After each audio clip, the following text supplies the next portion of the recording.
ગુજરાત સરકારે ગિફ્ટ સિટીમાં દારૂ પીવાના નિયમોમાં ઐતિહાસિક ફેરફાર કરી નાખ્યા છે. હવે કર્મચારી સહિત બીજા એના 5 ભાઈબંધો પણ હવે દારૂની મહેફિલ માણી શકશે. શું છે આખો મામલો? શું છે આખા સમાચાર? જાણીશું આજના ખાસ વિડીયોમાં.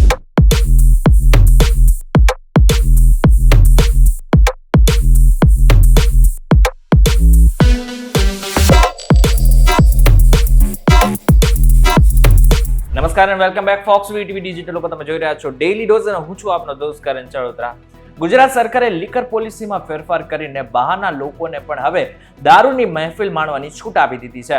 પહેલા શું નિયમ હતો? પહેલા એ નિયમ હતો કે કોઈ પણ વ્યક્તિને દારૂની પરમિટ પણ જોતી હોય ને તો સૌથી પહેલા રેકમેન્ડિંગ ઓફિસરની પરવાનગી લેવી પડતી હતી. હવે એ પણ નહીં રહે. આગળના સમયમાં કોઈ પણ કર્મચારીને દારૂની પરમિટ જોતી હોય ને તો શું કરવાનું રહેશે? માત્ર જે ઓથોરાઇઝ્ડ ઓફિસર હોય ને એને અરજી આપીને પરમિટ મળી જશે. લીગર એક્સેસ પરમિટ ધરાવવાની સાથે દારૂ પીવા માટે 5 વિઝિટર્સને ટેમ્પરરી પરમિટ અપાશે.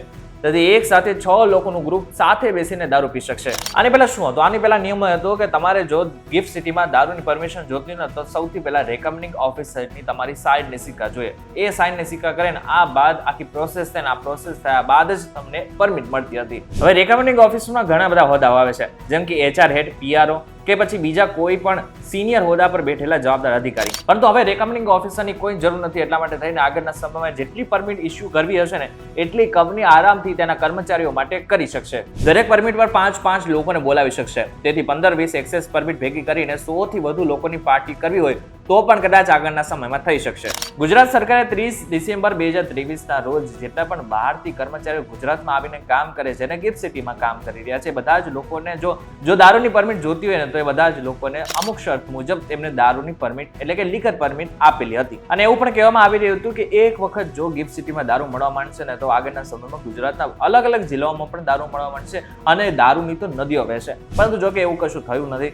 અને મહત્વનું છે કે કેટલો દારૂ પીવાયો આની સાથે કેટલી બિયરની બોટલો પીવાય આનો બધો જ આંકડો અત્યારે સામે આવ્યો છે. 16 મહિનામાં ગિફ્ટ સિટીમાં 470 લીટર વાઇન, 3324 લીટર લીકર અને 19195 લીટર બિયર વેચાય છે. જો કે તમને જણાવી દઉં કે આ જે આંકડો છે મેં તમને કીધું કદાચ તમને એમ થતું હશે કે આ તો બહુ બધો પૈસો ગુજરાત સરકારે કમાઈ લીધો છે. તો આ આવક પ્રમાણે કશું જ નથી. એટલે કે ગુજરાત સરકાર આમાંથી આવક બહુ ઓછી થયેલી છે. હવે એની પાછળનું કારણ એ છે કે જે દારૂ કે પછી જે બિયર ત્યાં વેચાઈ રહ્યું છે ને એ બહુ જ મોંઘા ભાવે વેચાઈ રહ્યું છે, જેના જ કારણે લોકોને તકલીફ પડી રહી છે. અને ઘણા બધા લોકો તો એમ પણ કહી રહ્યા છે કે જેટલો ગિફ્ટ સિટીમાં દારૂ મળે છે એટલે કે જેટલા ભાવે ગિફ્ટ સિટીમાં દારૂ મળે છે ને એના કરતાં અડધા ભાવે તો લોકો ગુજરાતમાં ઘરે બેઠા દઈ જાય છે.